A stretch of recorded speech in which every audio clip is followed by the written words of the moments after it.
Kare Shalom, welcome to Heinrich Edgecome Art. Today we are going to look at a very simple landscape, and we are going to use quite a limited palette, which I will explain a little bit later.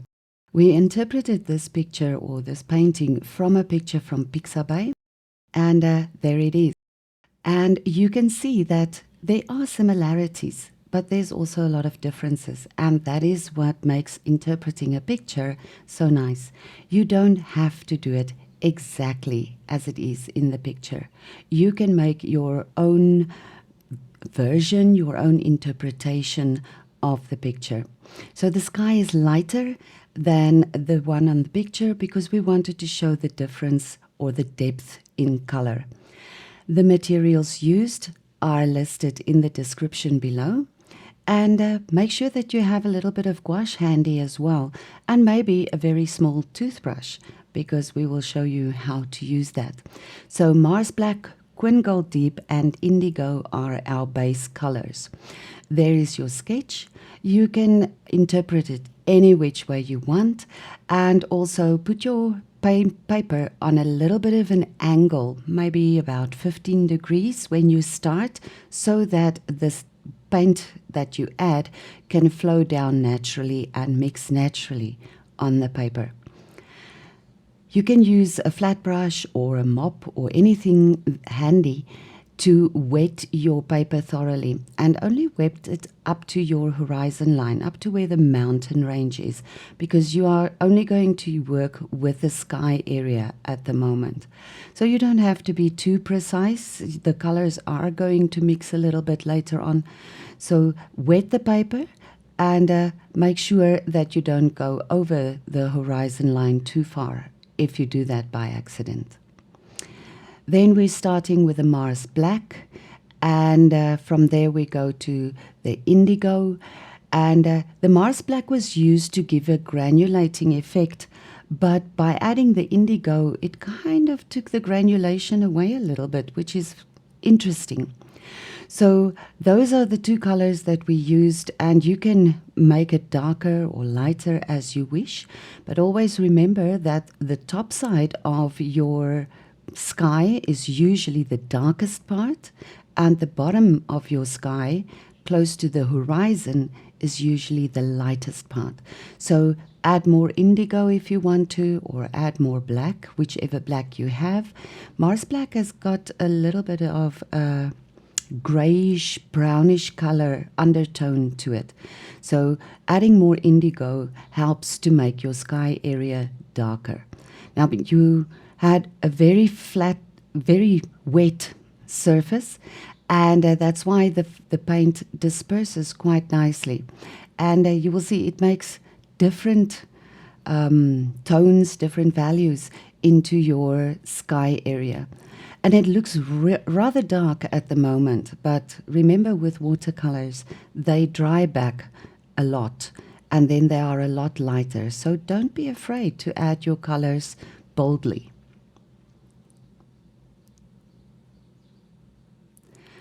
Don't add equal strokes all the time, because then you are going to get just a flat background. If you vary your strokes a little bit, and then like here, tilt your paper a little bit, the paint will flow differently, it will disperse differently, and then you will have something that is a lot more natural.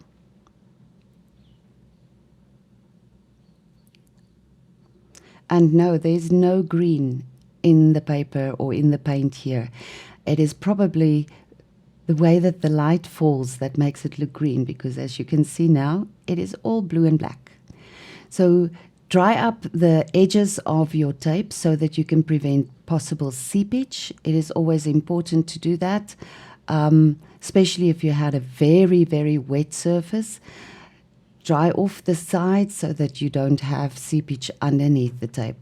Okay, so let the painting dry thoroughly, and then you can use a smaller brush if you want to start with the mountains. Now we started here with Mars Black, and then we're going to start adding the other colors. So a little bit of indigo in there, And the reason is you want to vary your color schemes. You don't want everything exactly the same. Then it's just going to be a flat mountain range. But here, with the mixtures that Heinrich had made with Mars Black and Quin Gold Deep and Indigo and Quin Gold Deep, you can see that you get actually a beautiful variety of colors. And don't wash your brush every time. It's not necessary. If you use the brush with residual paint on it, then you can get quite an interesting mixture of colors on your paper. Of course, if you do want pure, clean colors, then do wash your brush. But when you do a landscape, colors normally flow into each other quite nicely. And so don't wash the brush, just use it as it is.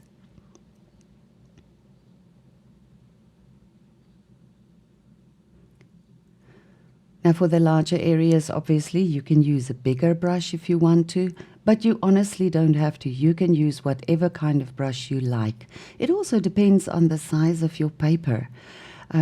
If you have a small paper, then obviously a large brush would probably not be ideal if you're a beginner, but if you have a bigger paper, then a large brush will do the trick.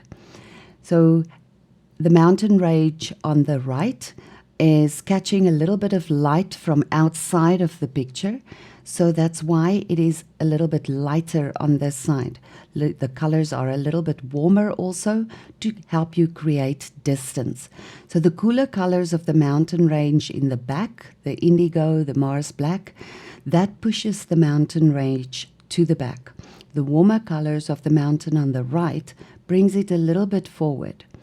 Now, here we started to add the light streaks that you saw in the original picture. And we will talk about how we probably could have done that a little bit differently. Your foreground doesn't need to be a flat, straight surface again. If you paint in one direction, if you make your strokes in one direction, then you tend to lead the eye into that direction specifically. And also it can create a dead flat surface. So vary your brush strokes. Don't be afraid to push the brush to make a few dry brush strokes if you want to, but keep the strokes interesting and vary them diagonally, horizontally, vertically, because that will create the variety and the depth that you want in your foreground.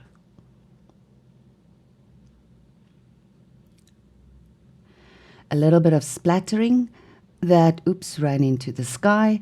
And you will see, because the paper is still very, very wet, the splattering disperses. The drops disperse into the rest of the paper, but it does create a little bit of texture for you there. If your background was dry, it would have just stayed put, and there wouldn't have been a lot of texture in there. But it does help, because the paper is wet, to make it look more interesting.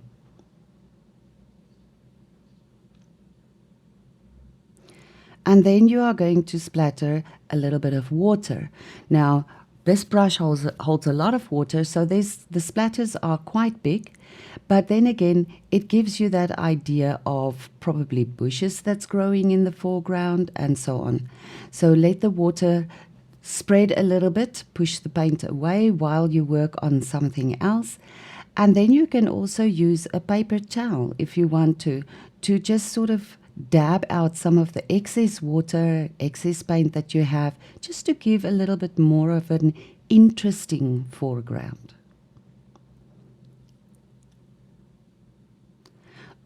In this case, keep remembering that your light is coming from the right. Outside of the picture range, there's probably a few lampposts standing, so your light is coming from that side. And that is why the light is on the right-hand side. Then for the stars, you can splatter gouache if you want to, but the finest stars you can create by using your toothbrush. This is a baby toothbrush, which gives very fine splatters. A normal toothbrush will make bigger splatters, which would probably might not be as effective. And you can also, if you want to do the sky area, you can start off with splattering in some masking fluid, and then paint over the masking fluid and then mask it, take it off later when it's dry. But the gouache works just as well because the sky isn't as dark. Now for the light here, we mixed the Quin gold with gouache. It does give a beautiful light color. It gives a more pastel-y color, and it helps to create the light that we want to shine from the street lamps. But this is where I said we could probably have made it warmer. The adding of the darker colors or the more pastel-y color here made it stay put. And it should have been a little bit more orangey maybe, more yellow, just to give a lighter effect. But this also works well to give you a different warmth in your painting. And also, don't be afraid to mix your colors with the gouache. It does create very interesting textures as well, because the gouache is a little bit thicker.